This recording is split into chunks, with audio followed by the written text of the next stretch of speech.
Yes. So next in the series of history syllabus is lesson number 5, the Muslim League. Actually, this chapter is having two basic parts in it, that is the Muslim League and the second one is Lucknow Pact. But first we are going to give importance to this Muslim League only because Muslim League, we need to know many details about Muslim League, how it was formed, what were the reasons for its formation, what was the impact of Muslim League over Indian National Congress. Many things are there in the chapter. First of all, the first topic in the chapter is the growth of communalism. What do you mean by communalism? Communalism मतलब धर्म प्रथा या जाति प्रथा को बढ़ावा देना. Communalism means you don't favor other religion, other community or other caste, but you give favor. You have always favoring attitude towards your own religion, your own community. So this problem of communalism arose because of the nature. It was not something which came suddenly, but from so many years, Muslims and Hindus in India, they were living together. They were trying to have cooperative attitude towards each other. They were trying to develop good feelings among each other. But somehow the Britishers, they tried to create a lot of divide and means they just tried to create a lot of division among Hindus and Muslims. Variety of things were done by them, because of which Muslims always felt that we are not being favored by Britishers, but Hindus are always being favored by Britishers. On the other hand, Hindus were thinking that always whatever belongs to us, that is being given to Muslims, and they are taking what means the rights which we should be given. All that rights and all that favors are given to Muslims. Because these kind of reasons, because of some other reasons also, the feeling of communalism it developed between Hindus and among Hindus and Muslims. Yes. Now, what were the factors which were responsible for formation of Muslim League? Factors, for the first factor when we see, that is loss of sovereignty by Mughal rulers. What do you mean by sovereignty? Sovereignty means you don't compel anyone to practice a particular religion. You are free to practice that religion which you want to practice. That is very true. Loss of sovereignty by Mughal rulers. Under this we can see Britishers, they were establishing their supremacy. They were becoming more intact to Indian atmosphere because they were thinking that unless and until there will be unity between Hindus and Muslims, obviously they will not be able to control the people. They will not be able to rule the people. Second thing, Mughal rulers, they always favored Hindus. They never, means before Britishers, they never had this kind of feeling that something should be done so that the power of Hindus can be crushed or Hindu families can be crushed. They were thinking unless and until we will be together, unless and until these two communities are going to be together, we can never live happily in India. But due to the downfall of Mughal emperors, Britishers, they became more powerful and they now started to deal with the people of India according to their own choice. Then second point is British policy of divide and rule. You know this thing very well. Britishers always favored the policy of divide and rule because they were knowing this fact, if Muslims and Hindus will be together, it will be too difficult for them to be the masters, to control the people and to rule the country according to their own choice. And in order to follow the policy of divide and rule, they have used many things. They have made use of many factors which favored the policy of divide and rule. For example, you can see the first one is in 1871, Lord Mayo's government. The first point is in 1871, Lord Mayo's government adopted a resolution, and under this resolution, Urdu was given more importance, while Hindi was not given. Or we can say the people who were knowing Urdu, they were being offered good government jobs. And this became very good factor for Muslims because most of the Muslims, they were having good knowledge of Urdu in comparison to Muslims. Second point is they tried to create hatred among the Hindus and Muslims by portraying Muslim rulers as plunderers. Yes, that's very true. Britishers, they manipulated Mughal rulers as the plunderers, as the people who had taken a lot of things from India, and those who tried to exploit India just for their own sake.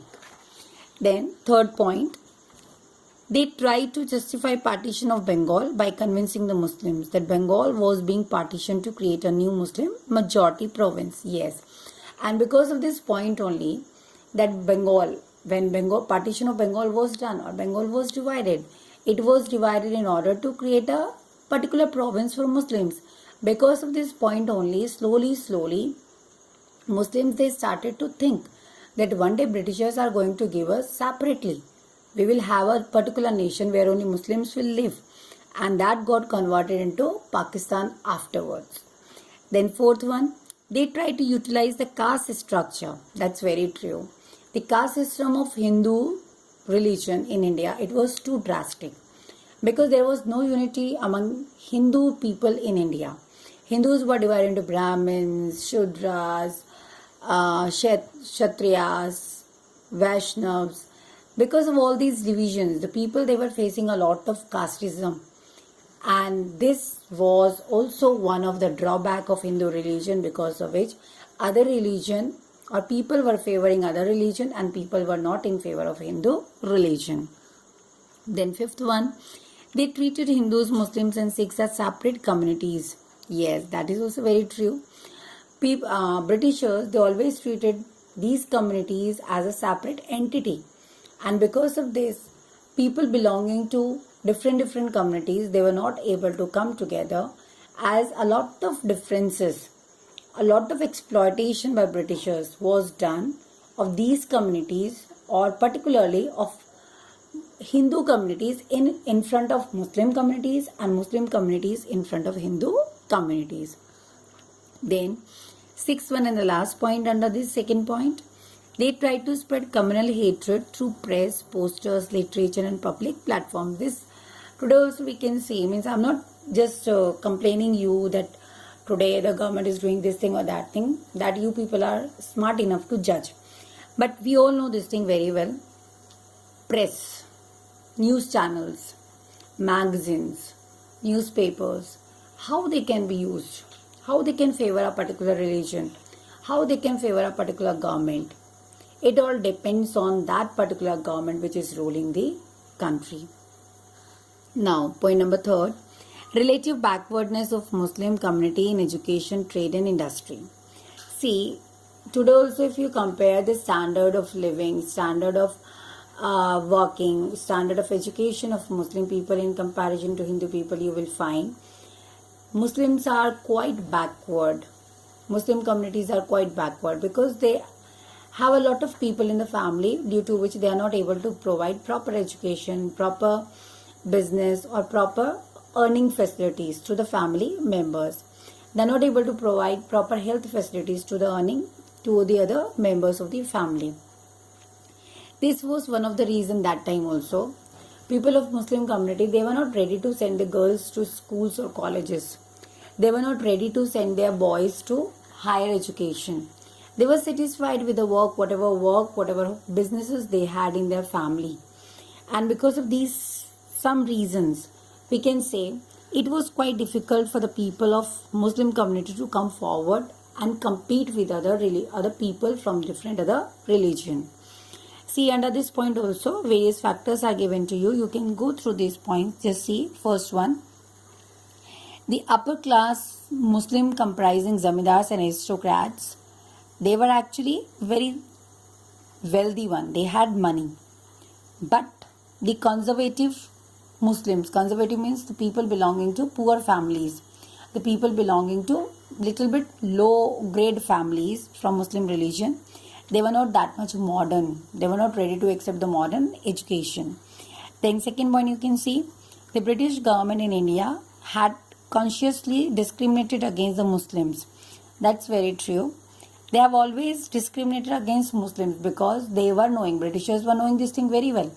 If we are going to have favor, we are going to show favor to Hindu community, then Muslims will be against us, and if we will show our favor towards Muslim community, then Hindus will be against us. And in this way, they try to create this situation of divide and rule. Then third one, the Muslim community was not much involved in the growth of any organized industry. Why? Because they were dependent on their family businesses, small family businesses. They were not dependent, or they were not ready to ready to make something big, do something big.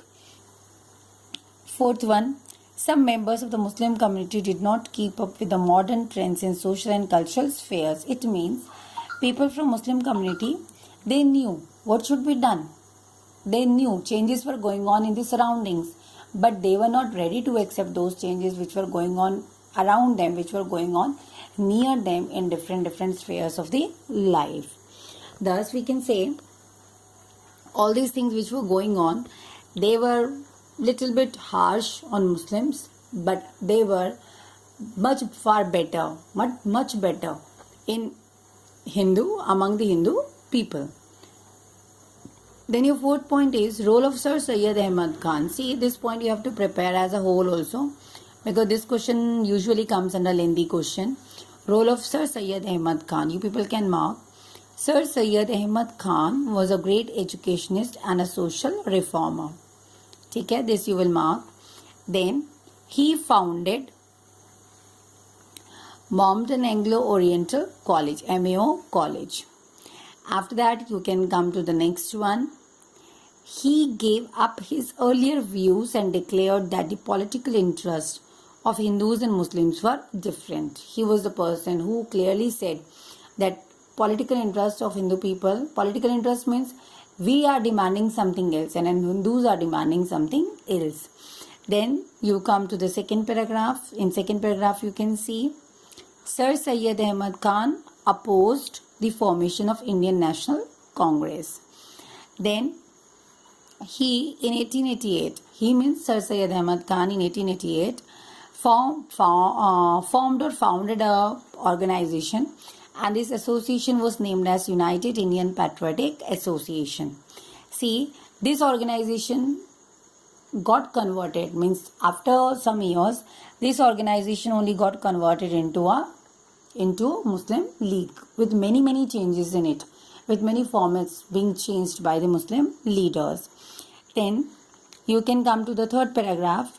You can see Sir Syed Ahmad believed that since the Hindus formed the majority of the Indian population, they would dominate the Muslims in case of withdrawal of the British rule. Means Sir Syed Ahmad Khan, he was having this fear that in case Britishers they go from India, in case Britishers leave India free, then nothing will be left in the hands of Muslims, and Muslims will completely be dependent on Hindu leaders.